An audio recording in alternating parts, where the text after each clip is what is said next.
So we are going to make one of my favorites, a classic, my grandmother's meat sauce. I used to go to my grandmother's house when I was little, look forward to this dish.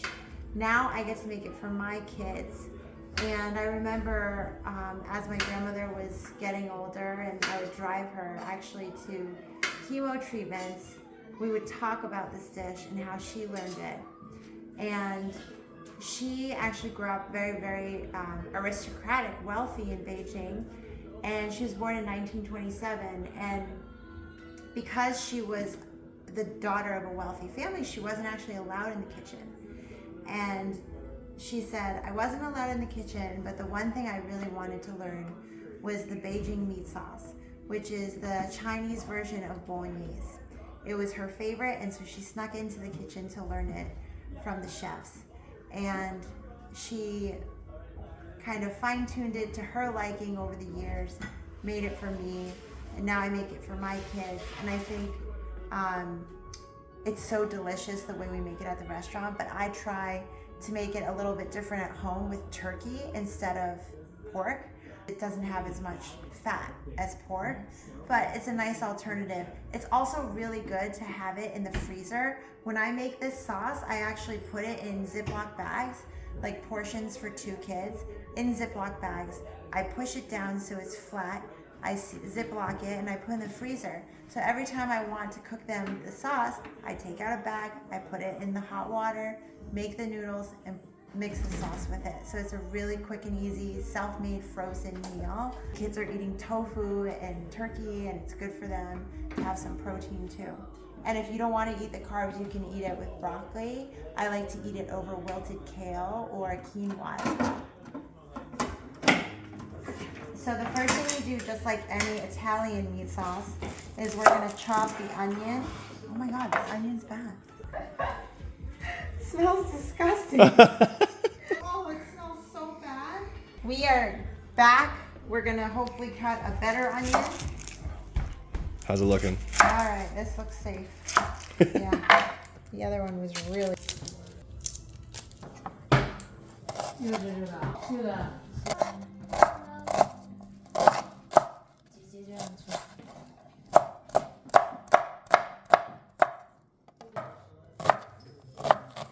I really like this local brand of 5-spice tofu.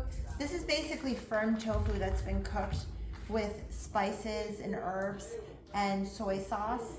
And so it's pretty tough and it's meaty, has great texture and flavor already. Even if you saute it by itself with celery and red pepper and some oyster sauce and sugar, it's delicious. Here we're gonna put it in the grandma's meat sauce. I do think you can also like go to your local market and get firm tofu, but I really like 5-spice aromatic tofu for grandma's. That's how my grandmother made it. So we're just gonna dice it up. Dice here. We are gonna thinly slice some garlic. I cut the butt off and then I press it.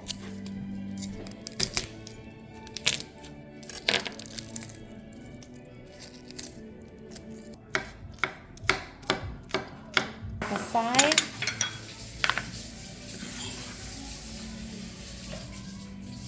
So when you can feel with your hand that it's pretty hot, you're going to add the oil.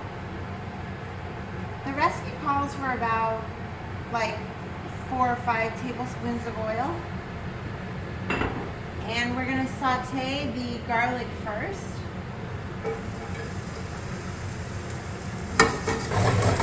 Toast it for a few seconds. Then we're gonna add the onions.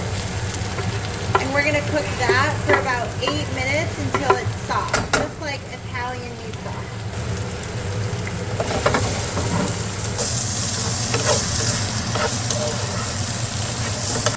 I used to burn garlic all the time when I was cooking in middle school.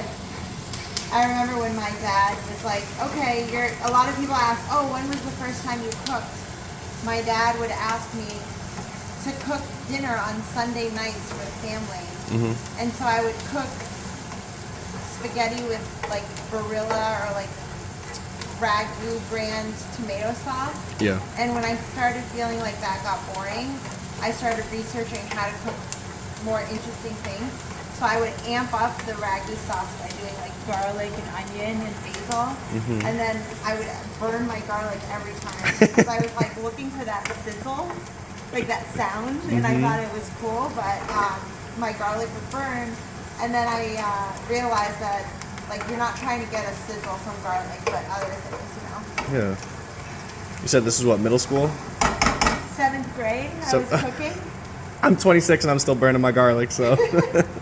And I was like, something's got to be wrong. And I actually wrote about it in my cookbook that I would burn garlic all the time. And I was like, okay, there's got to be like a reason why this is happening. And I started reading recipe books and cookbooks. My dad would drive me to the library. I'd go to the cookbook section and just learn new things. So that way I could cook something different every Sunday. And I think it was like my dad's like approval and the fact that he loved the dishes that I was making. This was in my freezer, this turkey.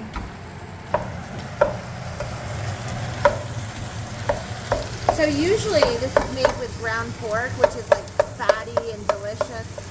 Just like Italian meat sauce should have some pancetta or, you know, fatty, 80% pork, some veal.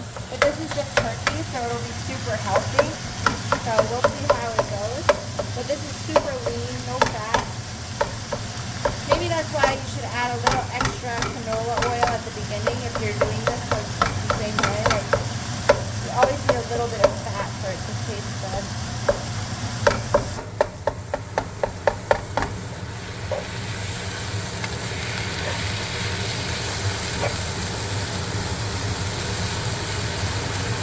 So now that all my meat is cooked, I'm going to make sure that there's no major chunks in there. And I'm going to put some wine, just as Italians would put red wine or white wine if it's a veal base. I'm going to put some Chinese rice wine, about 1 tablespoon or so. Let that cook off.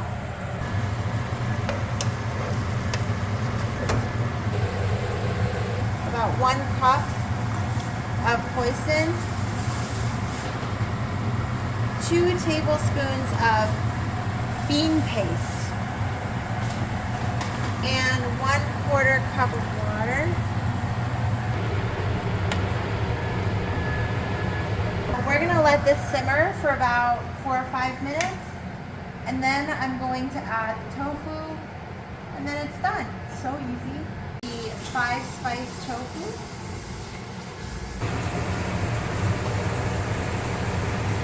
And then we let that simmer for about 10 minutes. I mean, everything is cooked. You're just wanting the flavors to really meld together at this point.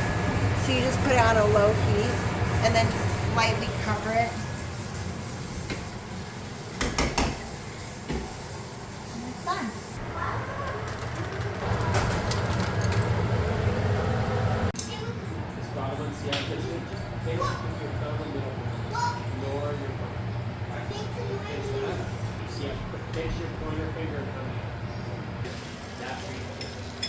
These Chinese noodles, you have to add the sauce right away because they stick together.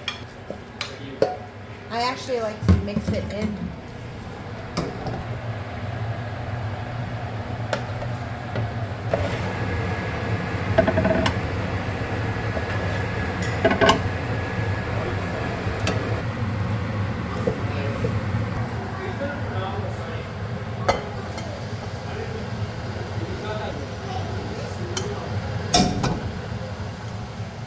Grandma's Beijing meat sauce with turkey.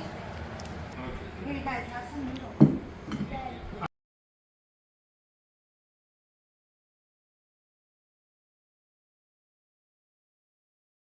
See your channel, I gotta see it. You guys subscribe. Yeah. Yeah, it's crazy how Julian, smash the like button. Smash that like button. Subscribe.